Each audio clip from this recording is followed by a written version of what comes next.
Thank you for joining us today. My name is Gail Watson, President and CEO of Women Speakers Association, the go-to place for innovative leaders, change agents, and women with a message to connect and to collaborate and grow their visibility worldwide in order to fulfill her mission. And as part of help her to fulfill that mission, we are very excited to introduce you to Voices of the 21st Century, a book featuring a collection of female voices rising up to educate, guide, and inspire. And here with us today is our featured author, Shawna Pelton. Welcome to the show, Shawna. Hi, thank you so much, Gail. It's great to be here. Super to have you. Um, I I love you for your positivity, and I love that what your story brings. The subtitle of the book is A Bold, Brave, and Brilliant Woman Who Shares a Powerful Story. And that is you, but I would throw in a powerful and positive story. So let's dive in and let's talk about your story and why you felt that you wanted it to be part of the voice of the 21st century. Sure. Well, thanks for that opportunity. And, I guess like everybody, we go through our challenges. So I'm not a stranger to hardship, but I was barely 21 when I got schooled in that true meaning of the word. And after my son's father had lost his battle with addictions, I essentially, was cast into that role of the struggling young single mom and had to find my way out. And I had a really, I suppose a big awakening moment where I remember looking at my son. He was barely 3, and I realized that it was inevitable. He was going to experience difficulties. I mean, that's a given, but he was going to model after his examples. And knowing that I had to do something to provide him with another example, because I was going quickly down the path that his father was ended on, which didn't end well. So I needed to make changes. And then from there, I actually realized that there is more to life than what we think. There's more to healing, and there's more to even understanding in our challenges.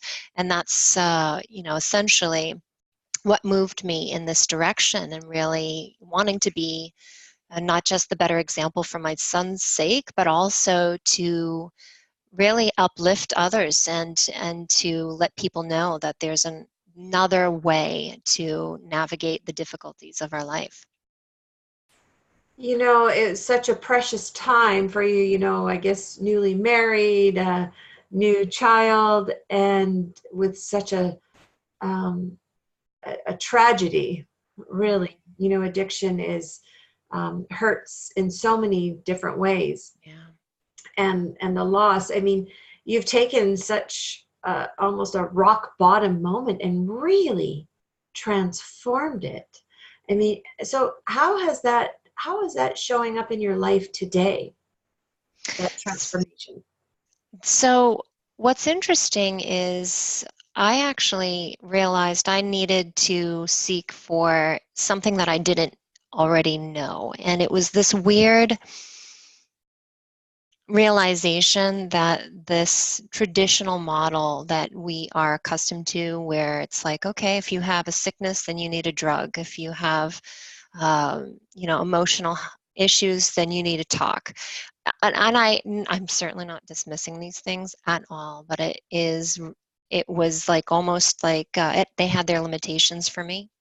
And what I'm hearing from now the people that I serve is that people find me when they reach that place as well, where they feel that, oh, this is my limit with what I'm capable of achieving with these methods.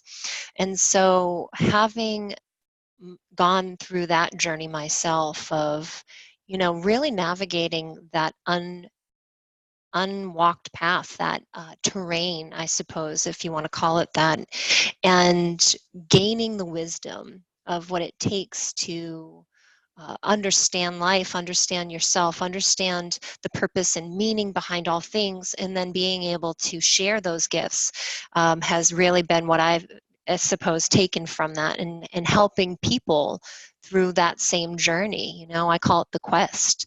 And the quest is the quantum evolution that we go through, and it's for the potential of our soul's transformation.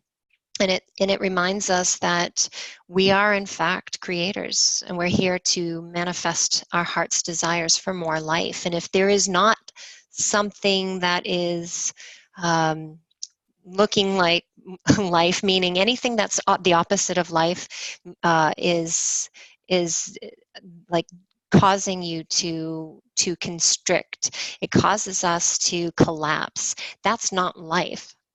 And we are asked to create more life from that place where we think we have nothing, where we think that you literally have nothing to give, whether it's a resource like energy, whether it's like time or money or skills. From that place, what emerges is truly our ultimate potential. And then as a result, we experience life in a way that maybe in our old form we never even knew was a possibility. And so that's, you know, how I take my experience of that transformation, all that 20 or so years ago, and apply it today. Wow. I really thank you for just being so open, so real, so vulnerable. It takes, and you know, although your story started 20 some odd years ago, you've really done a remarkable job at who you have become. Because as I first introduced you, I really see you as a ray of light. Oh, You have such positivity, such a welcoming calmness and acceptance to you. It's amazing. So thank I you. know that you work with clients this way, right? This Sure. is your work in the world today? It is. It is. So who are the people that need to read your story? Like who is this chapter written to? People find me when they feel trapped. They feel trapped by the patterns that they keep repeating. One of the jokes that I make, because this is the thing, I'm playful with my healing and transformational work. I think that play is the way that we enjoy what we're going through, and that's so important to be able to enjoy the process, even if it's difficult. But I play around and laugh about this one old TV drama called Westworld. I don't know if you ever heard of it, but in that Westworld show, people are living in this alternate reality, and they don't even realize it at first, but they kind of see, it's like, wait a minute, I feel like I've done this before. I feel like this problem was here before. And it's like all their traumas come as flashbacks. Everything that they are currently living in isn't new. It's old. It's just repeating on another day. It just looks like the same stage. And so people find me when they're at that place, that choice point of like, oh, wait a minute, I don't want to keep repeating this same loop. It's dysfunctional, and it causes me to have dis-ease on some level. The dis-ease could be physical, right? Because it is affecting our physical health. It's affecting our mental and emotional health. It's affecting the way that we show up in relationships. And it's affecting the way that we show up in the world and the work that we're here to do. And so usually people will say, like, oh, I just want to find some freedom from this, you know, problem that I see, these places that I keep repeating, these stuck place that I'm in. I want freedom from it. But what we do is we find more than just, you know, resolution from the problems. We look at what that problem is teaching us, and we gain wisdom from it so that we can then contribute to the world in a bigger and better way from that wiser place. Because once you stretch yourself into that higher, elevated, I call it the soulful sovereign self, but that's too big of a word, so it's your higher self for short. But once you elevate into that higher self, then you're able to make an impact on the world from that place in a way that wasn't even visible to you from that smaller form of pain. And so that's when people find me, when they're ready for something more. When they're ready.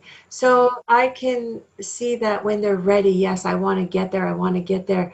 But I'm imagining that when you're in the darkness of your situation, and it might seem like it's too much of a stretch. Absolutely. As a matter of fact, that's so true, and that's why people don't even think about what's possible for them, because they're so focused on their problems, because their problems are right in their face, and they don't even, as I mentioned earlier, they feel as if they don't have those resources in order to just manage or usually people say they're fighting against something. Um, and then what I teach them is how to develop the energy to, instead of fight against what's in front of you, to heal it. And as a matter of fact, I say that there are 3 stages to this journey. The very first stage is healing. I actually don't even tell people to entertain what's possible, because it's just too much. It's just too much of a thought, too big of a thought, and it causes people to go back to their old form, their old safety zones, which is usually looks like avoidance. It might look like judgments or critical thinking, like, I can't do this isn't possible, this isn't for me. Or confusion, really, where it's like, I don't know what to do, I don't know how to do this. And so in order to prevent any further pressure through that problem, I just simply focus first on what is in front of you. What's the very first issue that you think you can see and that you feel is you're the closest to, right? It has the most, like, you're sensitive to it, you're triggered by it. And once we get some space from that healing experience, then we can start, I call that self-regulate.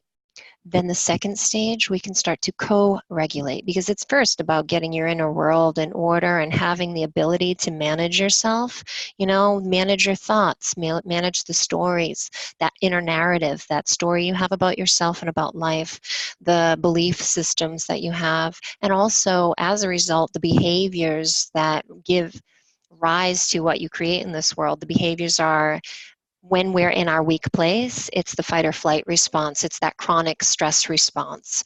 So it's healing those first before we can actually come to a place to have a new relationship.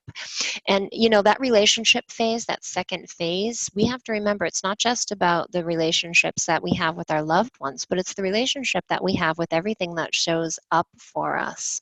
And what I mean by that is, we have to acknowledge that we actually have a relationship with our challenges themselves. We have a relationship with our friends and family, obviously, but also, the neighbors, or the things that we're most passionate about, whatever we feel the most touched by or angry about, there's a relationship there, and there's something to explore.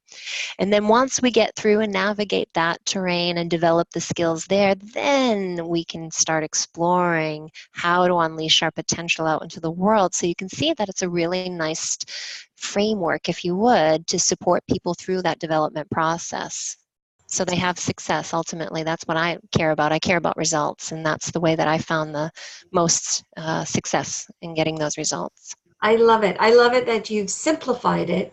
You made it feel very easy.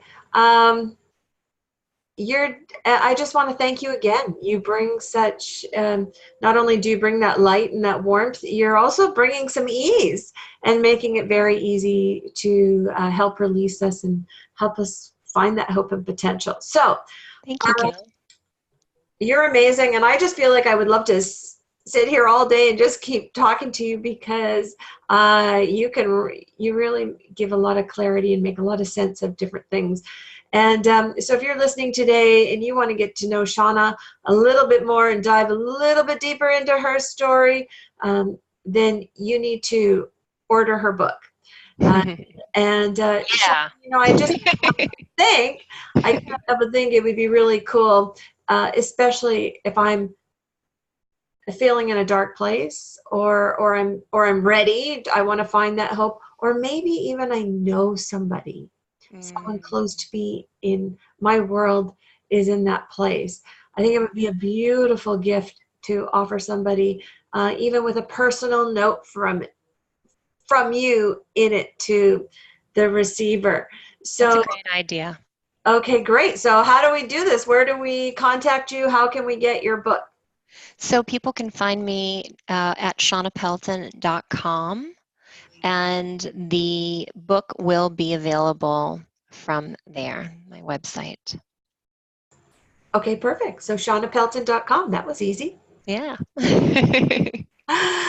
Thank you again, Shawna, Welcome. for being so open and for sharing such a personal story. And, Thank you. congratulations. And I mean, it is your true gift that unfortunately came from such a tragic situation.